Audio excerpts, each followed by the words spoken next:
हाँ, बादशाह को जानते हैं आप? Yeah. बादशाह है। Yeah, I remember बादशाह। Man, I remember बादशाह। मेरी लड़ाई हो गई थी यूनिवर्सल के साथ, यूनिवर्सल म्यूज़िक के साथ। मैं लड़के आ गया।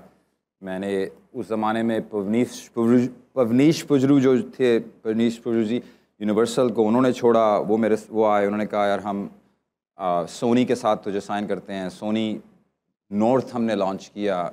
मैं एज अ आर्टिस्ट उनके साथ मैंने as a content provider sign किया। एक आर्टिस्ट थी जैस्मिन सैनलेस, उसको प्रोड्यूस करके मैं लेके आया। उसका सीडी कवर भी मैंने फ़ोटोशॉप में डिज़ाइन किया, उसका नाम भी मैंने रखा, उसका गुलाबी एल्बम एंड ऑल दैट।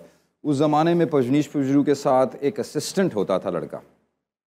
जब मैं सोनी नॉर्थ का म्यूज़िक लॉन्च, सोनी नॉर्थ का ऑफिस जब मैं और पवनीश जी लॉन्च कर रहे थे, तो एक असिस्टेंट बच्चा बैठता था जो मुझे कितनी बार हमें ज़रूरत थी कि हाँ रिकॉर्डिंग है यार, आपको माइक, मैं कहता था यार I need the Apple G converter, I need that, I need certain machines.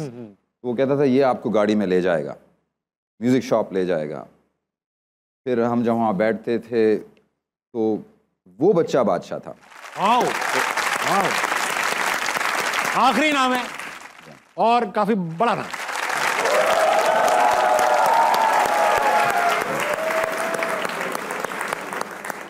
अभी बीच में सुनने को मिला थोड़ा 36 का है आप दोनों का, लेकिन अभी सही है? नहीं, ऐसी कोई बात नहीं है। हनी ने रिसेंटली मुझे बेवरली हिल्स फ्लाई किया। मुझे बिल्कुल हॉलीवुड का जो साइन है उसके सामने होटल में ठहराया। शाम को डिनर किया, रात को स्टूडियो गए और स्टूडियो में अपने लिए, अपने एल्बम के लिए गाना रिकॉर्ड किया। अच्छा। सोनिए सवाल पूछती, जो कि गाना रिकॉर्ड हो चुका है। तो वो रिसेंटली हमने किया।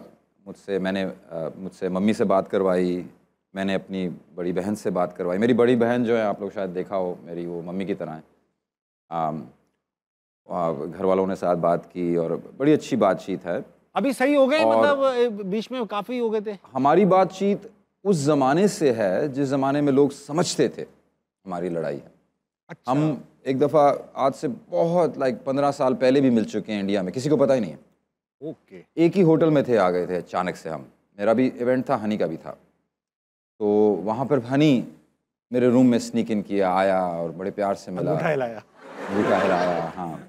और मेरे मैनेजमेंट तो डर गई थी कि पता नहीं क्या होगा, लेकिन जो हमारा असल में जो बना था हनी वर्सेस बोहेमिया बीफ, वो उसको मीडिया ने बनाया था। उसमें कोई सच्चाई नहीं थी। Obviously, I was the guy who started this, and then Honey was the guy. Every year I went to India after that. He progressed and progressed. उसने मेहनत की, जो भी मेहनत की। कभी आप सुनते थे कि सिर्फ बोहेमिया, फिर आप सुनते नहीं और भी और रैपर्स हैं, और मैं फिर सुनते थे नहीं बादशाह हनी भी है। फिर आपने देखा कि हनी ने मज़ीद जो मैं, लेकिन अभी जो कन्फ्यूजन है ना, वो ये है कि मैंने रिसेंटली बात करने की कोशिश की, एक पॉइंट करने की कोशिश की, जो कि लोगों को ऐसा लगा मैंने हनी के अगेंस्ट कहा है। अच्छा। जबकि उसके इंटरव्यू में मैंने जो हनी की बात की थी, वो मैंने सिर्फ हनी की अपनी कही बात दोहराई थी। समझ गया। उस पर मैंने मज़ीद कुछ कहा नहीं था। मैंने सिर्फ इतना कहा था कि हनी ने भी कुछ कहा है। ओके। मेरा जो पॉइंट है, मेरी जो प्रॉब्लम थी, वो may be it's with, like I said, I had problems with the industry. तो एक टाइम ऐसा आया जिसमें मैं समझता हूँ कि शायद हनी को इंडस्ट्री ने यूज़ किया as a competing artist against you. उसके पीछे हाँ किसी का हाथ था कि जिसकी वजह से मेरे बॉलीवुड में रिकॉर्डेड गाने कैंसिल हुए हैं।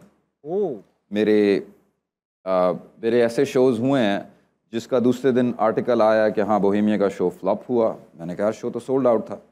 अब मैं न्यूज़पेपर से पूछ रहा हूँ ये क्या आर्टिकल है, वो कहता है ये तो पेड सेक्शन है, ये तो किसी ने पे करके लगाया आपका खिलाफ आर्टिकल। तो इस किस्म की चीज़ें हुई। That's part of life. I don't really care about it any more, but I do think that at some point Honey may have been used to be weaponised against my success. उसमें हनी का कोई कसूर नहीं है। ठीक। और ये मैं समझता हूँ। और दैट्स हनी के साथ मेरा उसके अलावा personally I have no problem. All respect and love to the guy. सारे ही बड़े आर्टिस्ट हैं, सबके लिए एक बार तालियां।